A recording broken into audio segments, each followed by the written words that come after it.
So who has been around long enough to remember the Mirror Weekly? I guess probably most of my viewers have been around for longer than a year. The last time we had a weekly like this, or a Wacky pack I should say, because there is a weekly in addition to this, was, I think it was summer 2024. Don't quote me on that, but I'm sure it was over a year ago now. And at the time, the purpose of the Mirror Weekly was in order to let you try and get achievements for pets that were otherwise impossible. So we're about to get access to one of them here, the rock. But there are plenty of them in the game. I'm not sure how many exactly, but it must be 8 or 9 at least. And what happens with the mirror is that when you lose, you'll be offered a choice of any of the remaining pets on the opponent's side. I guess technically it might be randomized if they have more than 2 or 3 units left. But oftentimes there's only going to be 1 or 2 pets left anyway. And so you'll just be offered the one single pet that they have. So this person, whose name is Froggy, has a bunch of frogs. There was only 1 frog left, so the mirror is going to give us a frog for free. Which actually is really handy in this pack because I want to be able to swap the stats from the pig onto this 1/1 rock. And of course the goal from here is to win with the rock on our team. Although I'm not going to be content with that, I want to get another token onto the squad. And there are plenty to choose from.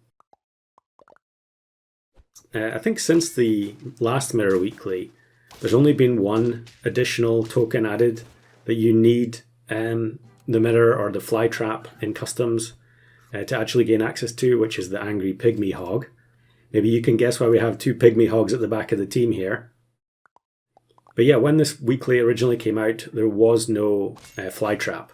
So it wasn't possible to get any of these units without the mirror toy, which made it quite a special event in SAP's history. And it actually ran for 2 weeks at the time.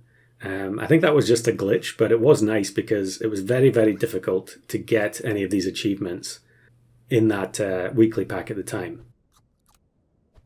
Now that's partly because some people aren't necessarily interested in the achievements, so they're just going to try and play to win, and obviously it's going to be much easier for them if other people are not necessarily playing to win until they have a level 3 token on board.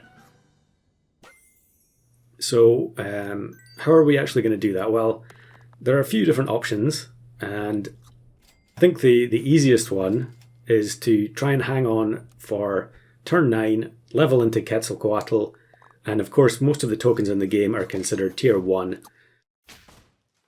You're going to very quickly get level 3 just from a few turns of Quetz. And actually here we get the perfect scenario with this very kind opposing player putting a falcon at the back of their team. If you're interested in getting or helping other people get secret achievements, then falcon at the back is definitely one of the ways to do it. Obviously falcon at the back is only going to work if your opponent is playing a token at the back. Yeah, so here for instance, falcon at the back isn't going to make any difference because the pet at the back is a ferret and we don't really need to copy that. But yeah, this is kind of an odd scenario. I suppose there probably have been a few other weeklies like this where in order to get certain secret achievements, people need to almost collaborate on this weekly. If you play a token at the back, you're making it easier for other teams to copy it. And then that will mean that there are more tokens on teams in general. And then once we get to tier 6, we're also going to get access to anglerfish. So there are multiple options now to help you try and get these secret achievements that are otherwise quite laborious to go for. Of course, they are possible now outside of a Wacky Weekly because Flytrap exists, but honestly, I feel like the success rate for Flytrap in Customs is pretty bad. So I'm going to try and do my best to take advantage of this weekly while it's around.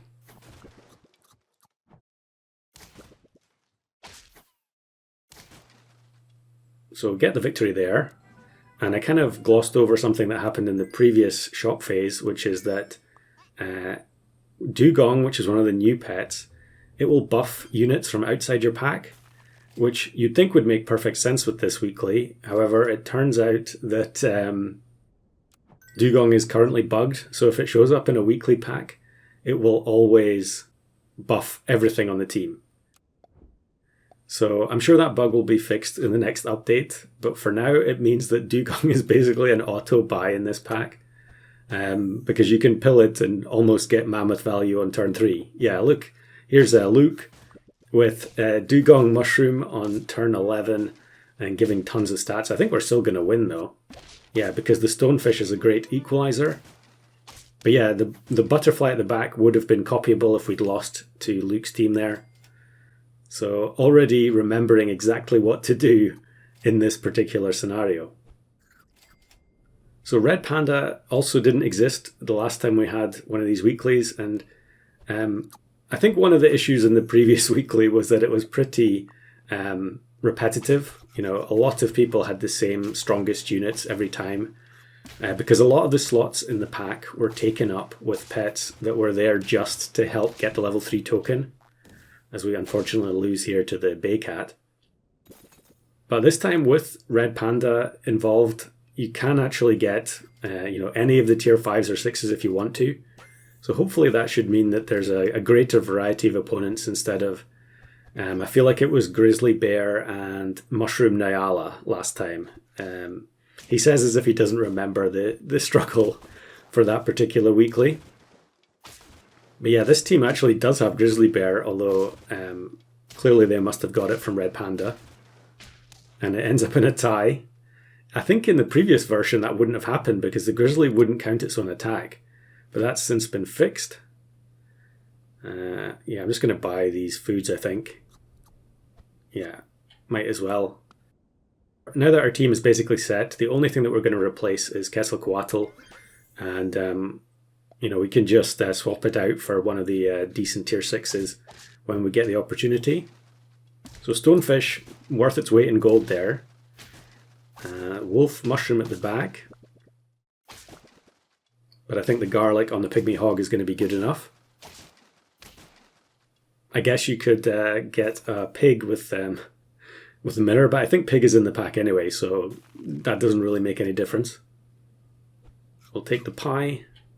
Just to make sure, I think did the Stonefish fail to kill the Behemoth in the previous turn? Maybe it didn't quite knock something out, but even just a tiny little bit of extra damage can make sure you get a knockout with Stonefish. And Mantis Shrimp is in the pack, so I do recommend playing Stonefish at the front. Or Potato at the front is another option.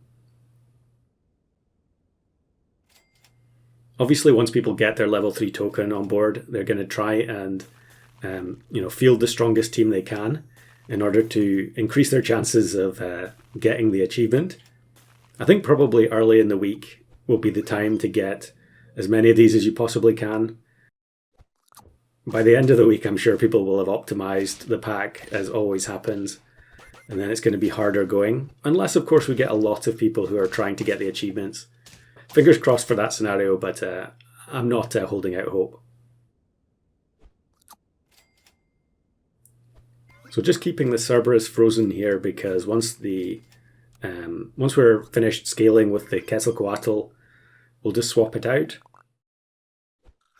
I think in the previous version of this pack there might have actually been Conpeto or one of the other transform foods, which would have allowed you to just convert Quetzalcoatl into something else.